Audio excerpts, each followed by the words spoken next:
30 വെള്ളിക്കാശിന് യേശുക്രിസ്തുവിനെ ഒറ്റിക്കൊടുത്തത്. അങ്ങനെയുള്ള കഥാപാത്രങ്ങളാണ് ചിലരിവിടെ ഇരിക്കുന്ന ആൾക്കാർ. കഴിഞ്ഞ ദിവസം ബാക്കിലിരിക്കുന്ന അണ്ണൻ ഇപ്പോഴാണ് സത്യം പറഞ്ഞു ഉഷാറായത്. കാരണം എപ്പോഴും ഈ പറയുന്ന ഹിന്ദിയും ഇംഗ്ലീഷും തുടരെ തുടരെ കേട്ട് കേട്ട് ചെവിയുടെ എല്ലാം അടിച്ചു പോയിട്ട് മലയാളം കേട്ടപ്പോൾ ഉണ്ടായിരുന്ന ഒരു നിർവൃതിയാണ് ആ വെപ്പെന്ന് പറയുന്നത്.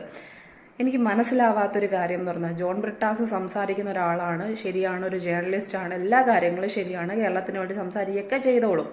പക്ഷേ ഈ ഒരു പ്രസംഗം ഈ മലയാളത്തിൽ നടത്തിയതിൻ്റെ ഉദ്ദേശം എന്താണെന്ന് മാത്രം മനസ്സിലായില്ല. കേരളക്കാർക്ക് വേണ്ടി മാത്രം പ്രസംഗിച്ചതാണോ?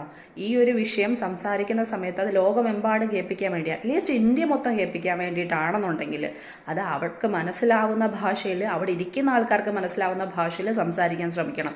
അതല്ല മാധ്യമങ്ങളുടെ ശ്രദ്ധ പിടിച്ചു വയ്ക്കാൻ വേണ്ടിയിട്ട് മാത്രം, കേരളക്കാരെ കൊണ്ട് കൈയടിപ്പിക്കാൻ വേണ്ടി മാത്രമാണോ ഇങ്ങനെ സംസാരിച്ചതെന്ന് തോന്നിപ്പോയൊരു കാര്യമാണ്. ഇനി അടുത്തൊരു കാര്യം എന്ന് പറയുന്നത്, അറ്റ്ലീസ്റ്റ് ഹിന്ദി അറിയാവുന്ന ആൾക്കാരെങ്കിലും നമ്മുടെ കേരളത്തെ പ്രതിനിധീകരിച്ചുകൊണ്ട് ഏതൊരു പാർട്ടിയാണെങ്കിലും അങ്ങോട്ട് അയക്കുക. എന്നാലേ സത്യം പറഞ്ഞു കഴിഞ്ഞാൽ അവരുടെ അടുത്ത് എന്തെങ്കിലുമൊക്കെ ചോദിച്ചിട്ട് നമുക്ക് വേണ്ടിയിട്ട് എന്തെങ്കിലും നേടിത്തരാൻ ആരെങ്കിലുമൊക്കെ ഉണ്ടാവും.